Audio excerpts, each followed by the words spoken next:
Cyclone Nation, what better way to kick off the 2025 college football season than cheering on your Cyclones in the Aer Lingus College Football Classic in Dublin, Ireland? Whether it's a quick trip to Dublin for the game, a multi-city adventure throughout the Irish countryside, or premium game day hospitality, there is a package for you.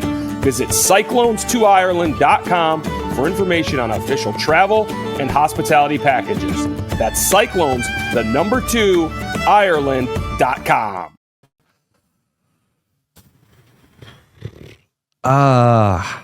Welcome in, everybody. I guess we got to talk about sports now. I mean, nothing matters. The basketball team's doing well. This is Kickin It. I'm Jeff Woody, and my goal by the end of this is that if you still have some lingering sassafras in your soul, that we can kind of get rid of that, exercise some angry demons. It was a bad game. Iowa State lost 45-19. Pretty embarrassing fashion. The Big 12 championship to finish the season 10-3. Grant Mahoney, did you have anything positive to say? No, I found a couple pillows and screamed into them during the games. Nah, I don't. Anything positive to say? Yeah, I've got a lot of positive things to say. Just not about that game. No, not about the game. No, I mean, but about the state of the program, it's still very positive. I mean, best season ever. I don't care what anybody says. For sure. The ceiling now, Campbell has raised the standards to the point where the ceiling now is what the floor was when we were there.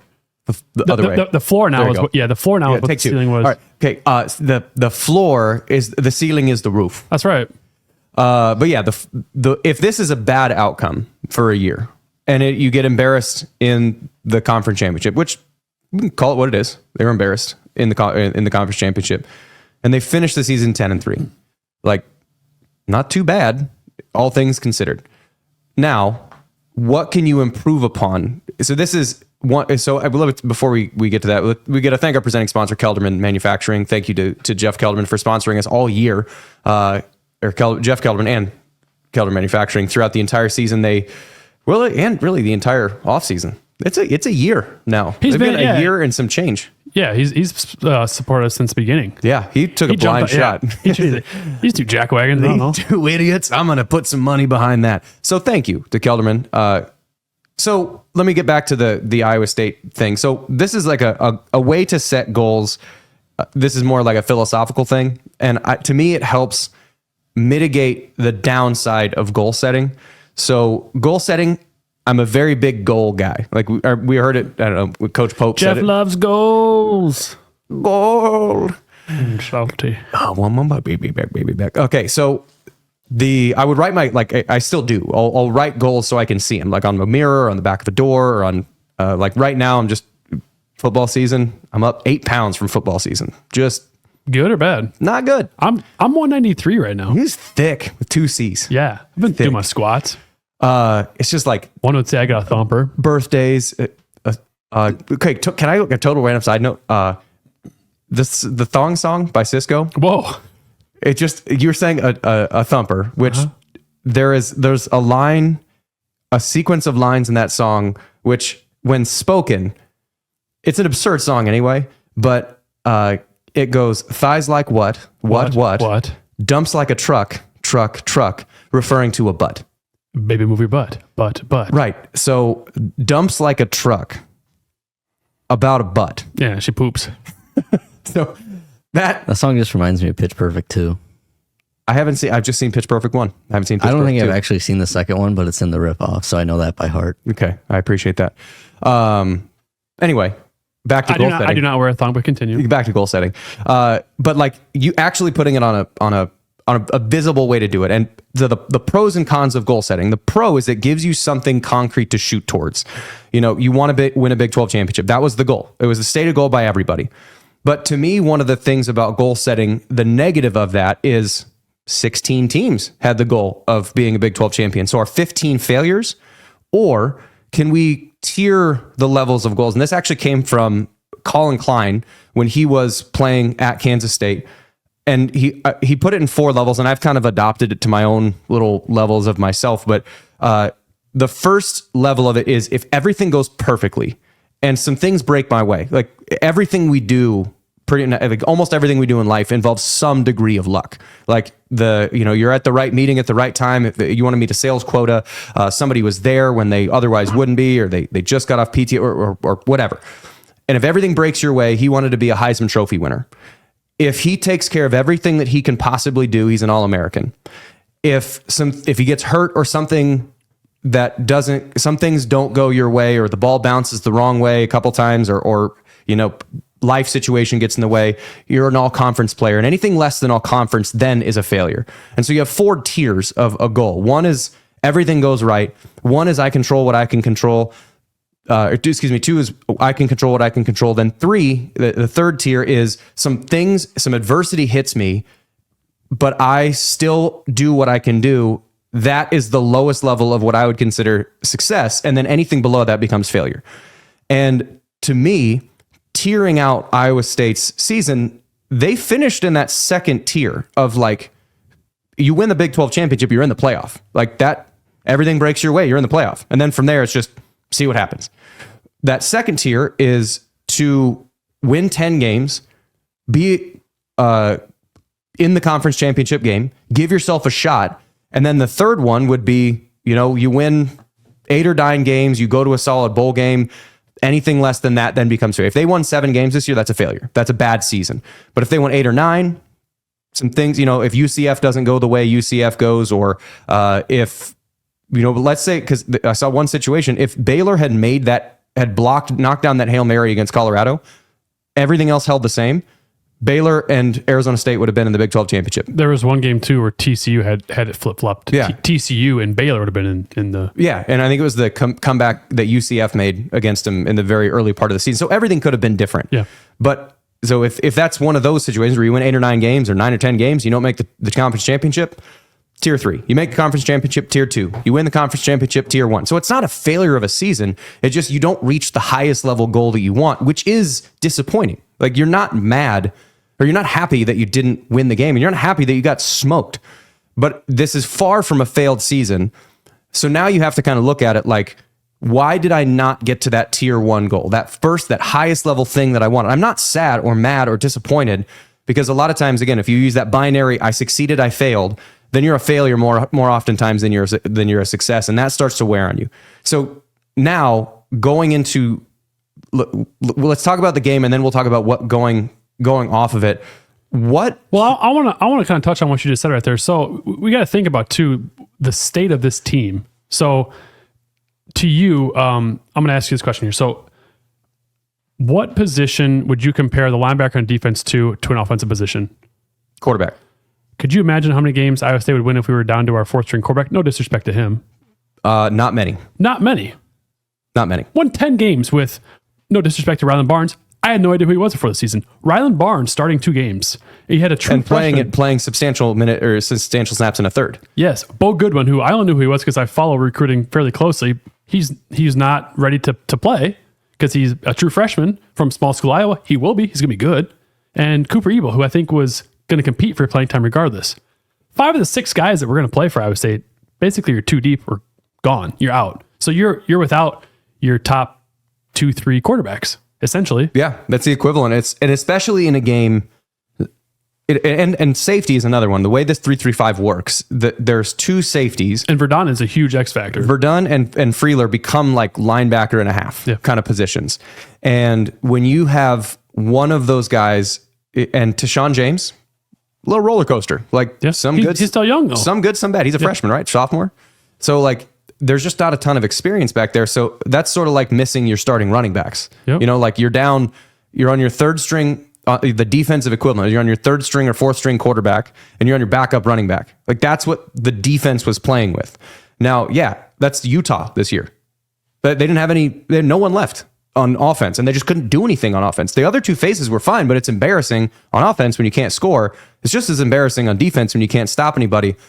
So but then you also look at the offensive side of the ball, and like Carson Hansen's been dealing with something all year. He's been dinged up. Abu was hurt for the early part of the year, and then Jalen Jackson's he's this first year playing running back. He's been like a kind of a scat guy. And then you look at tight ends, half that room's dead. So you lose you lose your all conference Bramer. Next guy Tyler Moore, and then Burkle steps up. So I mean, things did not bounce Iowa State's way, but they took lemons and made it into lemonade. Yeah, and I would say this about the Arizona State game itself. There's a couple things to me that that I want to talk about. One is the answer of what the hell happened. Like, to answer that question, which is when you're playing against a back that is as good as Cam Scadaboo is, and then an offense that's designed around that. That, I mean, it is what the Titans were when they were really good with Derrick Henry. It's that offense, which is, we have a tight end here. There's DeAndre Hopkins. Now, granted, Arizona State didn't have a DeAndre Hopkins, but they had a couple guys that could make plays, which is good for them. Like, a lot of contested catches, route running, okay. Contested catches, really good. I forgot that Hines Ward is their wide receivers coach. Yeah. Hines Ward, Super Bowl champion, passing touchdown thrower in the Super Bowl, I believe. But with that offense, again, like the Derrick Henry Titans when they're making conference championship games, is everything runs around that running game and how physical Derrick Henry is, and then they complement that. Everything is built around that. So if you're a defense, your primary job, we went and the videos that we shot for Fanatic, kind of talking about the keys. Yeah, those are nice. Thanks. Shout out to Van Winks for the edits on those. But the keys that Iowa State had to do defensively, well, and the team, for almost all across the board. So defensively, we'll talk about first, and then we'll talk about team-wise after that. Defensively, the first key that I was kind of setting out in there was to know where Cam Scadaboo is. And the second one is to trigger when he has a run action now. Like, they did that kind of, but Freeler got toasted on one of them.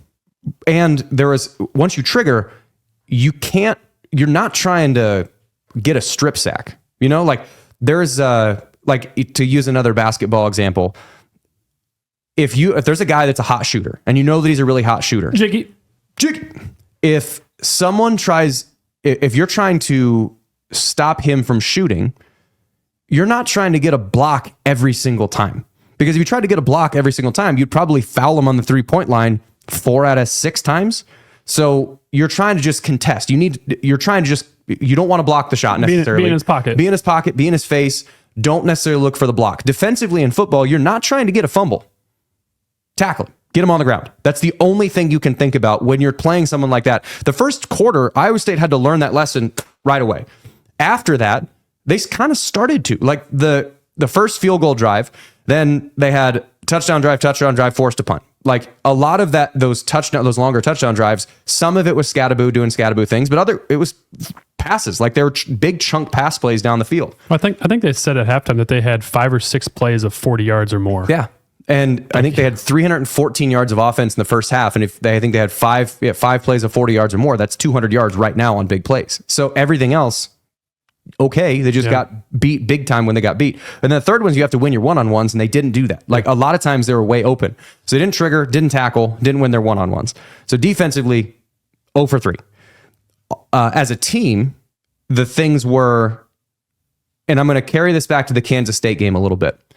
The first key was you can't, I called it no surfboards, just because you can't ride the wave that Arizona State's going to have. If you stop them 2 or 3 times in a row, they start getting pissed. They start getting frustrated. They start trying to aim it. That's what happened in the second half of the Arizona State-Kansas State game. Arizona State got shut out in the second half of that game because they started getting stops, and then they started trying too hard. Well, if you let them ride the wave of their emotion, you are screwed. That missed field goal by Conradi was huge. The 3-and-out was huge. And then the turnover. That was a tidal wave backbreaker right away. Well, you never stopped their emotional momentum. You got the stop you needed in that punt, and then you go 3-and-out.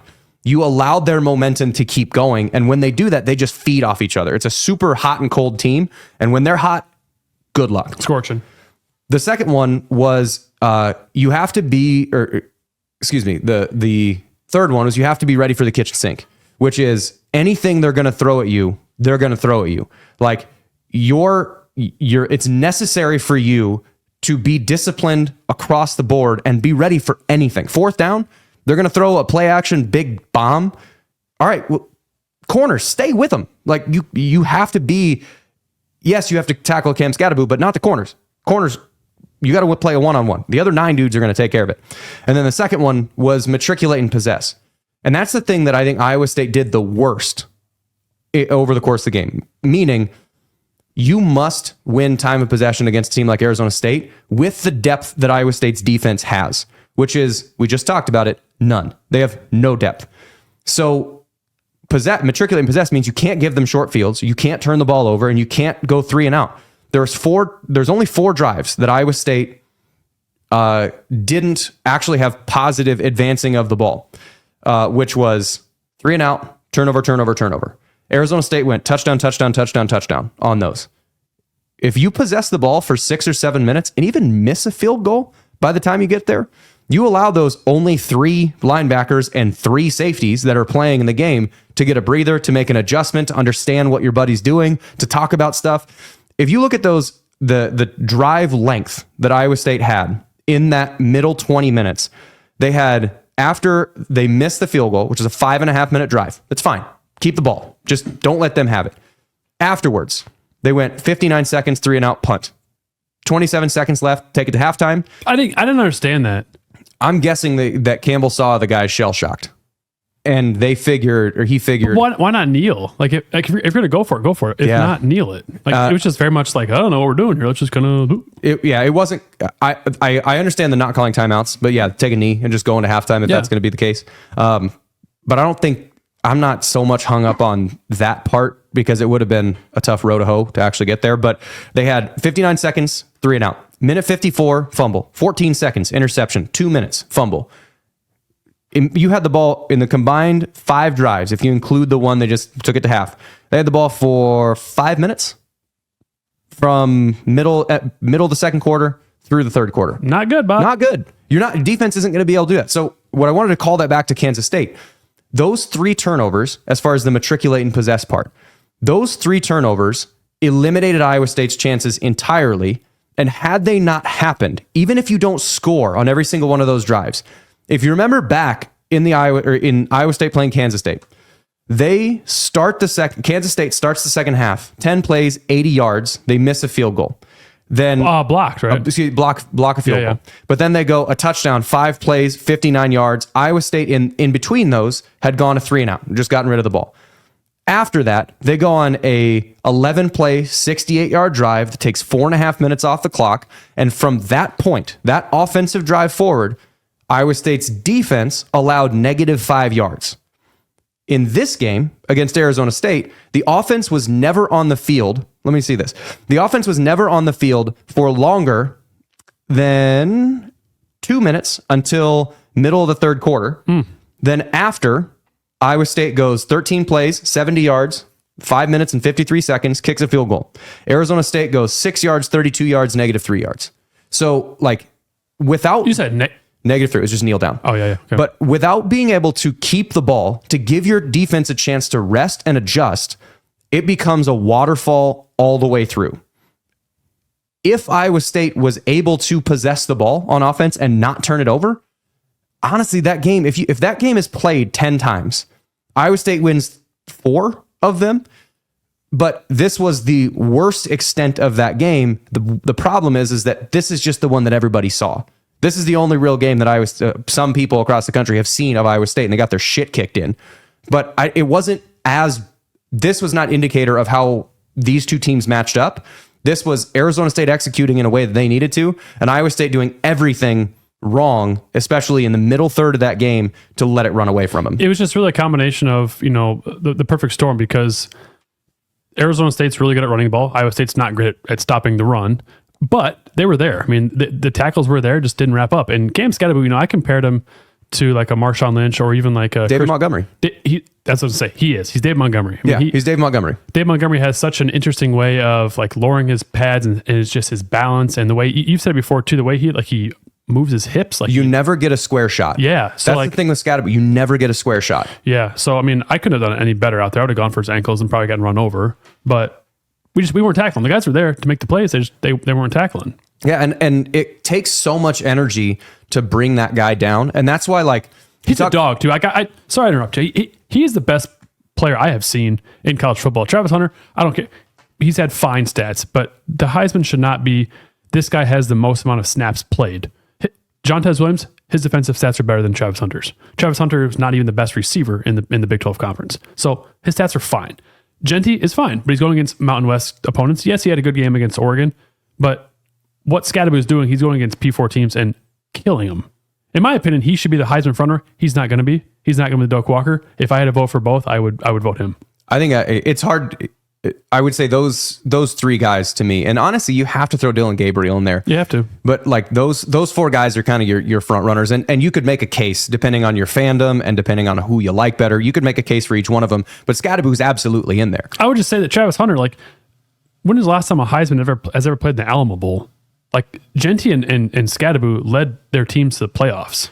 Like you remove Scadaboo from Arizona State, they're still gonna be good, but they're not gonna be that good. You remove Genty from Boise State, they're not going to win all those games.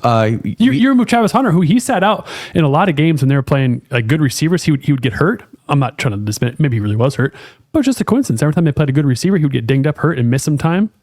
I feel like that's not necessarily the true. Troy Davis would like to have a word, like, but he didn't win, right? But all Iowa State fans feel like he should have. Yeah. So you can't have two sides of that coin. Like, to me, I can if you're an Iowa State fan.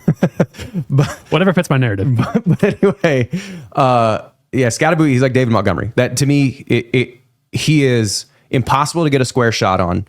He's going to turn any play into at least 4 to 6 yards afterwards, and depending on who tackles him, who tries to tackle him afterwards, it's going to become bigger than that. And in order to beat that team, that dude has to be on the sideline. They went 3 turnovers in a row to start the second half. You're not going to beat too many teams. You're not going to beat anybody with that, especially a team like that when you have to trot your team back out there. Like, again, to use a sports metaphor, just back and forth again. Iowa State at some point later this season, and it's not exactly the same 1-to-1, but Hunter Dickinson, he is potentially the best post scorer in the country. Now, is he the best post player? No, Justin Jefferson is. Double against Marquette. Oh, he's a dog. But he's potentially the best post scorer, where you have to do so much work to keep him away from the basket, to make him shoot from 12, 15, 18 feet, not let him get in. Well, that takes a lot of energy to do that. If Deshaun Jackson can do that for 11, 12 minutes and then tap out, and Brant comes in and he gets to play 5 or 6 minutes and then tap back out, and then every once in a while Jefferson gets switched on him and then tap back out, and then Jackson comes back in, then all the effort that it takes, you can go full into it. You can do the work to push him away from the basket. If it's just Deshaun Jackson the whole game, at some point he's going to get tired, and the advantage goes to the person who is the easier scorer. Cam Scadaboo is an easy scorer on offense, and he's physically freaking hard to tackle. Iowa State doesn't have the depth to be able to play a short field game against him. If Iowa State played him in, I don't know, because at no point were they healthy. I would say in like week 2, at no point did they have linebackers. If their entire linebacker roster and safety roster was healthy, sure. Then if you have 1 or 2 turnovers, it's possible to force a punt. It's possible to force a long field goal attempt. But when you're that short-handed and you have to spend so much energy to get him on the ground in the first place, and you get put back out there in a short field, quick rest, short field, quick rest, it's just going to snowball. And Iowa State did the complementary football exactly wrong, and Arizona State played complementary football on the right side. It was a really well-coached game by Dillingham, and Iowa State just executed exceptionally poorly in that game. Yeah, I was looking through like the coaches for Arizona State, so I was like, who do they have? And like they've got he's got a couple coaches who are like former, like they left head coaching jobs to come be position coach. And he was the OC at Oregon last year, wasn't he? Yeah, 2 years ago, yeah. Or 2 years ago. But he's kind of he's followed a nice trajectory. He's coached under some really good coaches. He was at Auburn for a while. With Gus? Yep, then he was with Norvell at Memphis. I don't know if he went with him to Florida State or not. Then he went to Oregon, which obviously, who was there? The guy who was the announcer. Well, and Mark Helfrich. I'm not sure. I'm not sure if he was under him. But now he was under Cristobal. Cristobal, okay. Yeah, that makes sense. But still, good teams. And so, I mean, he's only 34 too. I mean, young guy. He's my age. Yeah. But no, I don't think they're going anywhere, to be honest. I mean, I saw today that someone put out that a lot, because the transfer portal opened today, someone put out that a lot of receivers are wanting to come into Arizona State to play with Levitt and to be coached by Hines Ward. So they're not going anywhere. They're going to be good. Have you guys seen Kenny Dillingham today on Twitter? No, Monday. He keeps like pumping up the guys who are in the portal. It's incredible. Jeff, you'd love this. Every player that has tweeted from Arizona State with like their information, like, hey, I'm entering the portal today. He'll quote tweet me like, this kid's awesome. You're gonna really? love him. That's great. Someone find him a home. Something like that. That's awesome. That's exactly what it should incredible. Be. To me, this is what's kind of fun is that you have the guys like who presumably the top half of the Big 12. Granted, it's a super deep conference. Iowa State, Arizona State, BYU, Colorado, Kansas State, Oklahoma State. Ooh, that's a situation. Baylor, West, depending on who West Virginia. If Rod comes to West Virginia, Texas Tech, like most of those coaches, so he's Aiden's got on the screen. Baller, he can flat out help somebody. That's awesome. I mean, but what I was getting at is really of that group, all of the coaches are nice guys. Like they're good culture building guys. Like Kalani Sitake at BYU seems like a guy you want to play for. Joey McGuire at Tech. He was literally crying after beating Iowa State because of how much it meant to his team. Matt Campbell, Kenny Dillingham, Dave Aranda. That guy sweetest. That guy, like, I want him reading children's books to like kindergarten class. And now Dion is the one in there that you're hit or miss depending on what your perception of him is, and he might be your black hat of the Western movie. But like, you have so many of these guys are players coaches, which to me feels like that is a sustained. Willie Fritz, another one, players coach. Yeah. Houston's going to be good by the time they're done. Like the batch of guys that are there in the top half of the conference are going to stay in the top half of the conference. And this is a sort of a non sequitur, but I was talking with a group I had a small business class with, it was Goldman Sachs 10K SB, 10,000 small businesses. If you're a small business owner, shameless plug, they're not sponsoring this, apply for it. It's awesome. But I was talking with some people when I was going through that, and some old timers, actually a guy, his name is Greg Barkas, who played basketball with Eric Heft. So, and he played, him playing basketball with Heft in that, back in the 70s. Yeah. He was sort of like in the open-minded, but saying like, athletics isn't as good as it used to be because the purity of the sport is gone. And my response to that is there's a couple things that I disagree with about that. And the Big 12 sort of is the example that, and honestly, if you look at the rest of the good teams, like the teams that made the playoff, this kind of applies to all of them too, is in the transfer portal. There's two things in the transfer portal and the age of the guys that are there. All three of us, Grant and I more so than, or just less so than Aiden, we all grew up with the internet. Grant and I grew up in a time pre-internet. Aiden was like 4. Oh, we had the internet. You just couldn't make phone calls when you're on AOL. That's always blown my mind. Existing without the internet? No, not being able to make a phone call if someone is on the internet. Like the entire concept of dial-up internet just... So my dad was a business owner too. He was a contractor, so he needed the phone lines open in case a bid was coming in. So we were not allowed to use the internet until like 8:30 p.m. That was the first time we could get on the computer. I didn't get a cell phone. You had to be Amish for the first 12 hours of the day. We had to go out and interact with other human beings. I didn't get a cell phone until I got a car. My dad was like, "You do not text, you do not drive unless you need anything. This phone is just for that." I got one. I was texting the shit out of people. I got a cell phone, the Nokia brick phone that had Snake on it. I had that one when I was in 8th grade, and the reason for that, it had 100 minutes a month.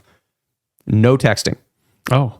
The only reason I had it is they got sick of, because I played, in 8th grade, you can do basketball and wrestling and football and track and baseball. So I was just playing so many sports that they're like, when you pass Ankeny on the activity bus, call us and we'll be at the school. That's it. That is the only reason that I had that phone.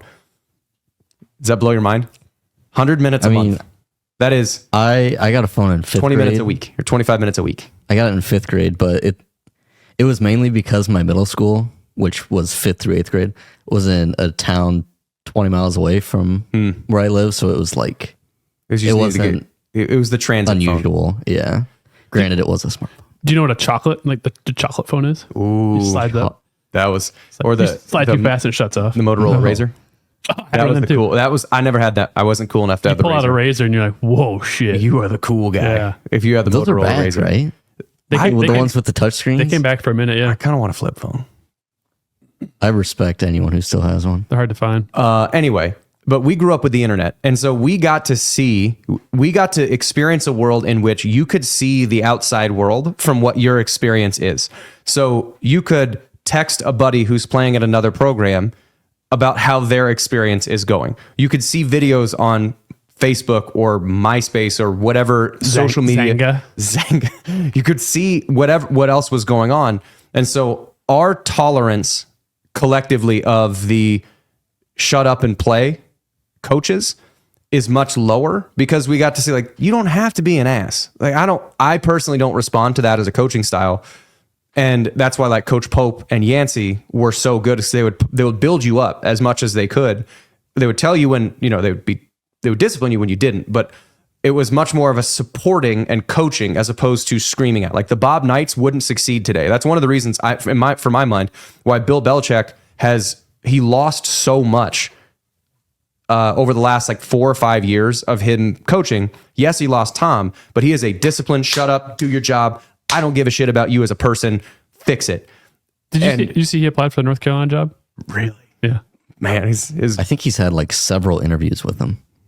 I don't think That'd be fun. That's not going to go I don't, well. I don't That's a think. I don't, big transition. I don't think he'd be a good college coach, but it'd be fun that to ain't see. gonna go well. But like, because a lot of the guys then, the reason those last 4 or 5 years of him coaching, you and I generationally were the guys that are the predominance of that roster. So you're being a dick. I can go like, man, I know that the Dolphins coach and the Rams coach and the 49ers coach are not treating their players like this. You can piss off. And like that's one part of it. And so the coaches that have adapted to that and like relating to the players as people, just like what I talked about in the top of the Big 12 and what TJ does with the basketball program, and like that style, that works. That's why I was on the decline. Because you can't just scream at guys. Like, and Ferentz, the reason, I mean, granted, they've had so many quarterback injuries and so much quarterback turnover and just missed at that position. But otherwise, Ferentz is another guy that will build people up. It's that type of person succeeds in today's day and age. The other part of it, so one is the coaching style that builds players up is what is generally successful now. And the second part of it is that in the transfer portal, I now have some say in what happens. You have to listen to me. Sort of like imagine in your job, if you had no way of leaving your job for any other job, how would your manager treat you knowing that you can't leave your job for any other job? I don't know. I mean, if they're a really, really exceptional manager, I got a good manager. then they could probably treat you nicely. But if you go, hey, boss, we need to change some stuff. And they go, I don't want to. I don't see it that way. We're doing it my way. That's more of the default. Versus in most professional settings, if you have a key employee or a group of key employees that all collectively don't like the thing that you're doing, you don't have a choice. You have to change or explain your reasoning respectfully so that they're bought into your side. You can't just say, shut up, do your job. Like, that doesn't work anymore because people can just go work somewhere else. Well, that's what I tell my bees, and it does work for them. Okay, well, they're bees. They're adorable, little bee jackets. But Hand knit. they now, with the transfer portal, you have to respect and listen to the guys and have them be bought in the same way that employers have to get employees to buy in. You can't just say, shut up and do your job.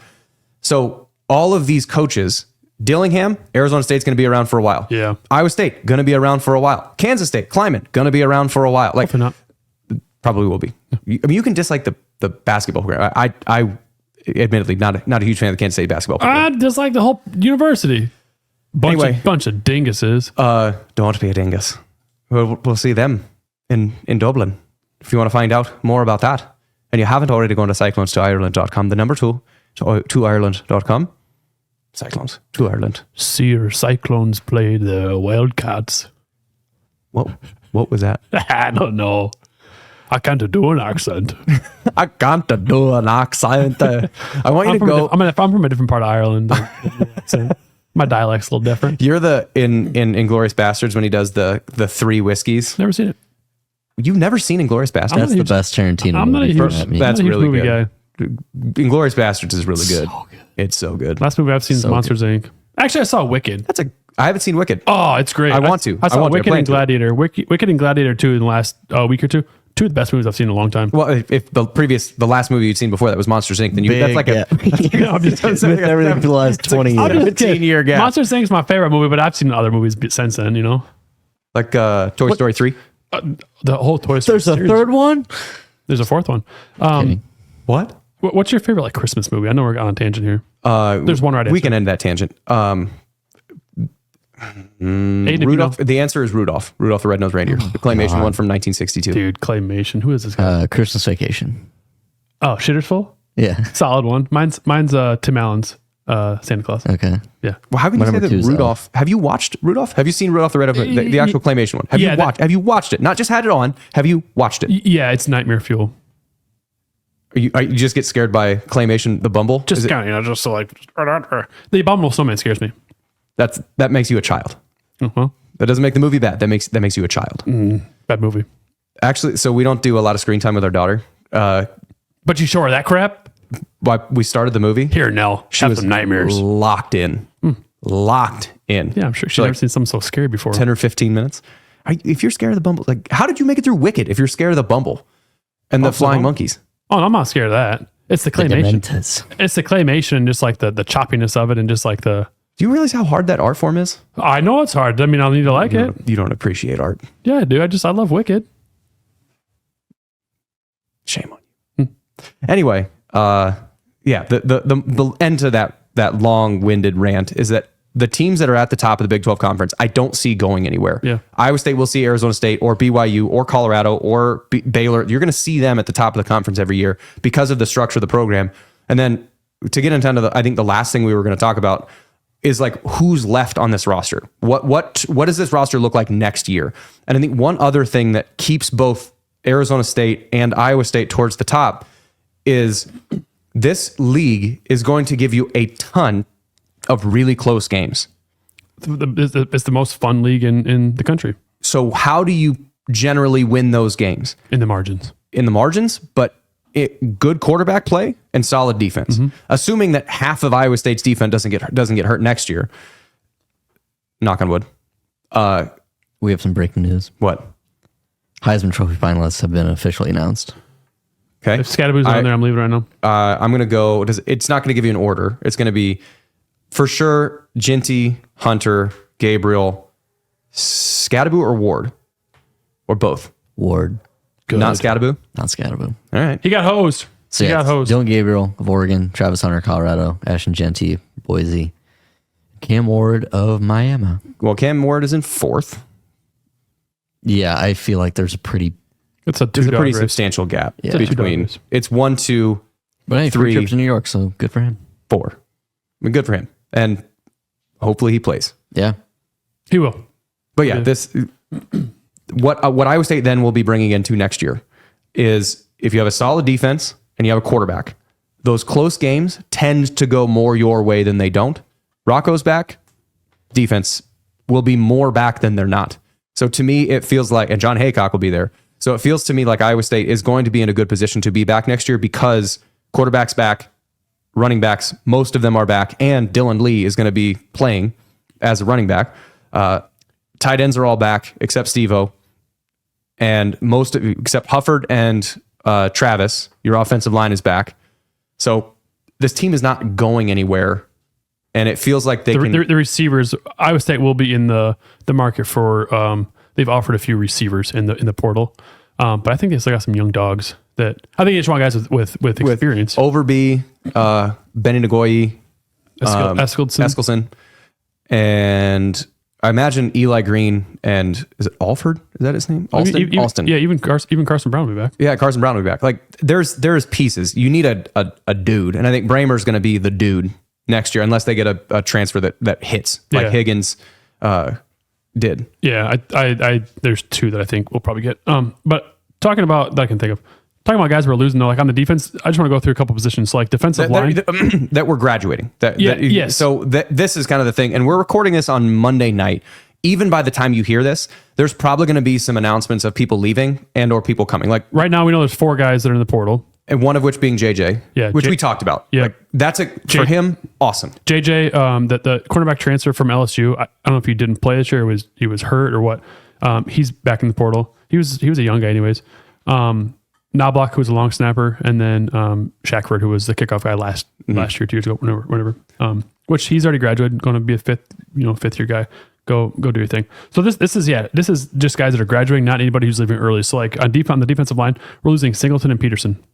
That's really it. Of guys that contributed. We're bringing back Dominant Orange. We call him Dominant, not Dominic or Dom or Big Citrus. Dominant. The Jesse Palmer fully leaning into the Big Citrus. Yeah. Loved it. Yeah. Loved it. Squirting orange juice. Squirting vitamin C everywhere. And then Inappropriate, but cool. Tessitore's losing it. He's like, man, you are just absolutely letting loose. But we bring back Big Citrus, or bring back Onyedem, Zamir Hawk. He had a great year. Ike Eziogu, Kennard Snyder. He played well early in the season, and there's a lot of young guys too that they're high on in. Like Carnell, I can't think of his last name, but he was a true freshman from Las Vegas last year who they were big on this year. There's a lot of young guys that they could bring back. Cornerback is also another position that we'll be looking at to bring guys in from the portal. There are some freshmen though that were redshirting this year. I know they're big on, but we lose Purchase and Porter. Obviously those guys are big. Porter's loss is going to be felt on special teams and on defense. Special teams for sure, and defense. I think Porter is going to be a guy who is probably going to get an invite to the combine. Yeah. Because I think the pro scouts, and then he'll kill it because he's a freak. Kill it at the combine. He's a guy that's going to go from like off the radar to like 4th round or 3rd round pretty quick. He'll probably be one of, if not the fastest cornerback at the combine. Yeah, for sure. So they lose him, but then bring back John Tess, who I think, no disrespect to Porter or Purchase, might have been our best. I think Porter was probably your best. Yeah. Porter's probably your best corner this year, but Williams being back would be a big deal. Trent Jones just entered the transfer portal while we're here. Okay, so there's a 5th one. I was going to mention him as well too, but I'm sure he's all right in the wall because there are young guys. Young guys are coming in. But then as far as like cornerbacks, there are some good young guys that there are some freshmen again that are waiting. As far as D-backs, we're losing Verdon and Freeler for sure. Freeler being gone is a big deal. Not necessarily. I mean, from a play standpoint, yes, but he's the best leader on defense, and to me, that responsibility then falls probably to Caleb Bacon to be the guy, or a McLaughlin, or somebody like that is going to have to fill in for Bo the leader. Yeah. More so than Bo the player, because Bo the player is really damn good. Yeah. Bo the leader is elite. I mean, Jeremiah Cooper, I'm not sure what kind of leader he is, but he'll be the most senior guy who's coming back next year, assuming he's coming back. But then we forget about Drew Sturgis. He was hurt this year, and he was a stud as a freshman. Also, Tashawn James, he was up and down, young guy, but I think he finished the year pretty strong. Another guy I'm huge on is Marcus Neal, number 31. He came in a few times this year, and when he was in there, he played really well. I can't remember what game it was, but they brought him in like on some blitz packages, and he was just a heat-seeking missile. And then obviously Jameson Patton returns too, and then Cam Smith. So like we're not going anywhere. Like the defense is still going to be there. And linebackers, you get people back, man. Yeah, everybody, and that's what I was going to say too. It's like you. So everybody's back, plus the guys that were hurt, being Bacon, Brazina, Willick, and McLaughlin, Klosterman. So I feel like there's a lot of competition for the linebacker who's going to be the starting guys. I would handicap it probably as Brazina, Bacon, McLaughlin as the 3 guys that I would expect to be your 1, 2, and 3. But then there's plenty of depth, and the young guys that were forced into playing, like a Rylan Barnes, is going to be a much better rotational player after a year of having built on something he's already gotten play. Well, that's what I was going to say too. Like we lose out on a lot of the top guys, but then you have guys like Klosterman who played a couple games. He promising. He's a walk-on guy, and you have Ebel who was going to fight for playing time regardless. But then Sadowski played some more. Ellis, love it. I know both guys were hurt, for quite a while. But like you were saying, there's not going to be, because the roster needs to slim down. I have to imagine that we're going to see attrition at every position. Yeah. But I have to imagine that the guys left in the linebacking room, you're not going to really have too many guys, if anyone, who hasn't had playing time. Right. So linebacker, like I said, is the quarterback of the defense. So that's the most important position on the defense. Then we can talk about offense at a different time too. But the defense, I think that's what I'm most optimistic about, is that yes, we are losing some really key guys, but there are some young guys waiting in the wings that are dogs. the Iowa Pork Producers Association has to find some new members. They have more bacon. They have more bacon still, but there's no purchase anymore, or there's no Hammond. So there's more bacon. Yeah, we got to find more bacon. We got to sign a guy last name like Sugar, and then Sugar orange, bacon. Yeah, Orange bacon. orange sugar. Bacon. More orange sugar bacon. More sugar. Sugar water. Brown sugar. So we got Carson Brown. Yeah. Brown sugar bacon. Brown sugar ham. Brown sugar ham. Damn. Yes. No, there's no Hammond. Brown sugar bacon. More brown sugar bacon. Yeah. There you go. More brown sugar bacon. Before we go, I did have one little. I have a Jeff's junk. Do you have a Grant Scripes? Well, I was just gonna say any fan who says that this year is a disappointment can That's go, Grant Scripes. Yeah, they can go kick rocks and flip flops. This was the best season that Iowa State's ever had. Iowa State we have to win versus Miami because right now Iowa State's seen as a fraud. Miami is the best team outside of Alabama that did not make the playoffs. So this would be an absolute statement win, basically in their backyard, playing in Orlando. Cam Ward, again, is one of the Heisman finalists. He leads the country in passing yards. They're the number one offense in the country, putting up almost a little over 44 yards a game. And it goes through Cam Yard. We'll talk more about the Miami game in the coming weeks because this is a much better matchup for Iowa State than Arizona State. Yes, because Miami wants to sling the ball around, and Iowa State's defense is built to stop ball slingers. And they run, but they don't think they have 1,000-yard rusher. And there's a month between the game, right? 3 weeks. 28th. So yeah, 3 weeks. That's nice for getting some people healthy. Yeah. I don't know who's actually going to be back, but I mean, just at least to get some bodies that are eligible. I don't know who'll be back, but we saw Bramer play, so he'll be healthier, I would imagine. Just to get some bodies reasonably back. Hopefully Berzina. He's already surpassed a 4-game, so he's not going to redshirt. So hopefully Berzina can come back. That's Grant Scripes. We got a Jeff's junk. Yuck. Stinks. Oh God. Jeff's junk. So the annoyance that I have, the Jeff's junk, is when people are, and like Tessitore said it like 58 times in the broadcast, to get rid of the seeds or like the automatic seeding for conference champions. And then concurrently people complaining about Alabama not getting in because, they're the best team and like they could win the championship. Oh, the SEC, which is true. Alabama could. They have, as far as talent goes, if Jalen Milroe gets hot, they could beat anybody. Their fans are absolutely losing it on social media.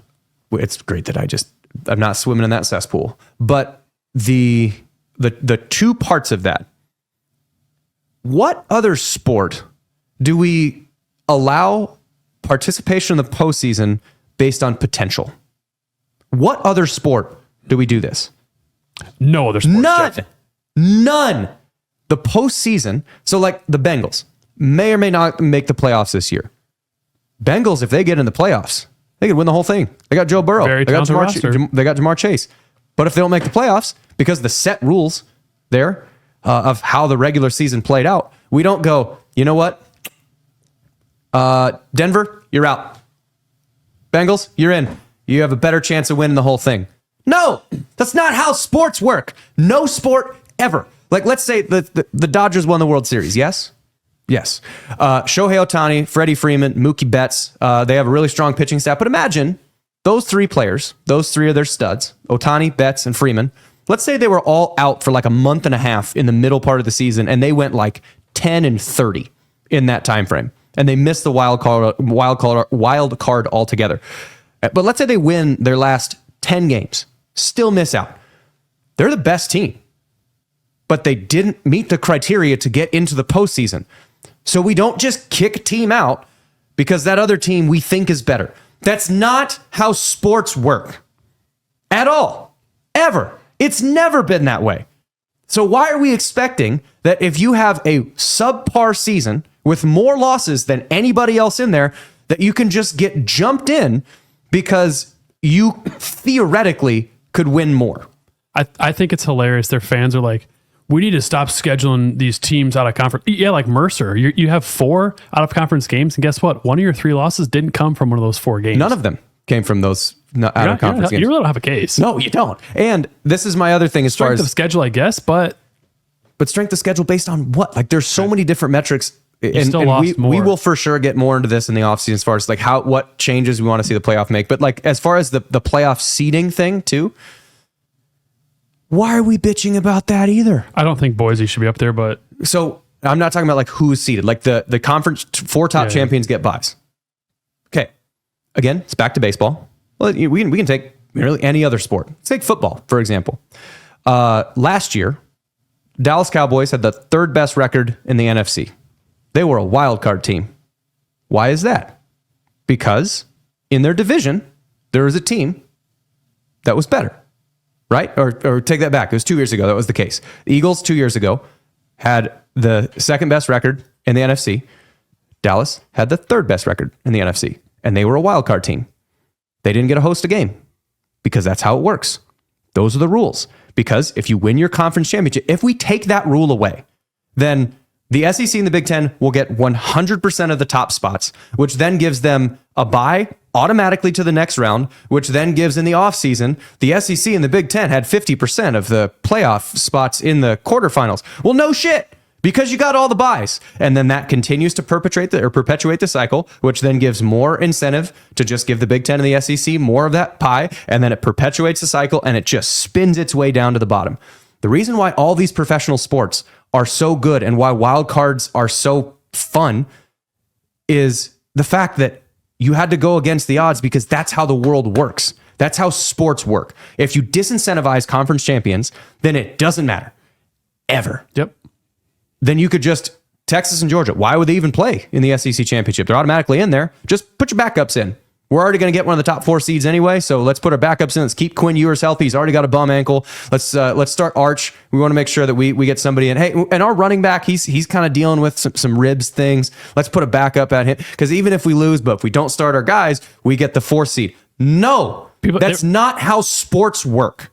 People are talking about that, about how, oh, well, if you missed the Big Ten championship game in the SEC, that's fine. You're still going to be in. Sorry, Alabama, you're not. Tough. Like, this is how all sports everywhere work. There's a criteria that the regular season, you have to then reach the postseason. And then you reshuffle the deck, call it good. But that regular season matters. That's how you determine who's in the postseason. To me, it is such like a, people cannot let go of like 1988, where you just decided that, you know what? Nebraska's the best team in the country. National champs. Based on what they've done based on what criteria do we have this? Alabama's, I mean, yeah, they went 9-3. First year head coach. Like, he's going to be better, but sorry, be better. Don't lose as many games. It's not how sports work. For this year, we need to have, there needs to be chaos. There needs to be chaos in the playoffs. I want to see like an Arizona State SMU final. Like, that would be awesome. I think they technically would face each other in the second round, but you know what I'm trying to say? We need a non-Big Ten, non-SEC teams in the finals. This is the best year to do it too, because there's not really a top team. Yeah, Oregon's like undefeated. I'm not convinced they're the best team. I just think that there are so many good teams out there. I think anybody can beat anybody in this field, and I love it. Same. I think this is what is necessary, and the reason why the Big 12 championship matters, the reason why the ACC championship matters, the reason why the Mountain West championship matters is because those conference championships matter. Yes. If you remove that and you just say, you're automatically in. All right, well, Big 12, ACC, Mountain West, automatically 10, 11, 12. SEC, Big 10, you're 1 through 9. I think the committee got it right. I think they did too. To me, it feels right. Is seeding, could you argue that like Tennessee could be higher than Ohio State or Penn State should be higher? Yes, sure, fine. But the teams that are in are in the right place. I think it's cool that Indiana is playing Notre Dame because Notre Dame's in Indiana. It is? Yeah. What? South Bend, Indiana. Oh, I didn't realize that. Yeah. I hadn't heard that. Last thing I'll say, I guess you got anything else? Sarcasm font. You got anything else? No. Last thing I'll say is that the men's and women's basketball teams travel to Iowa City this week. The men jumped up to number 3 in the AP standings. Who is it? Auburn, Duke? No, Tennessee is one. Because they're undefeated. Then Auburn. Yep. So Iowa State's number 3, the highest ranking they've had ever in school history, tying the highest ranking they've ever had since 1957. Their game this week is Thursday at 6:30 on FS1 in Iowa City. I expect the Clones to win by 20. And then the ladies, they check in at number 18 this week. The Iowa ladies are 21. They just lost to Tennessee. They play Wednesday. And that game is at 8 o'clock also on FS1. Next week, I think we'll get into more basketball, especially Cyhawk.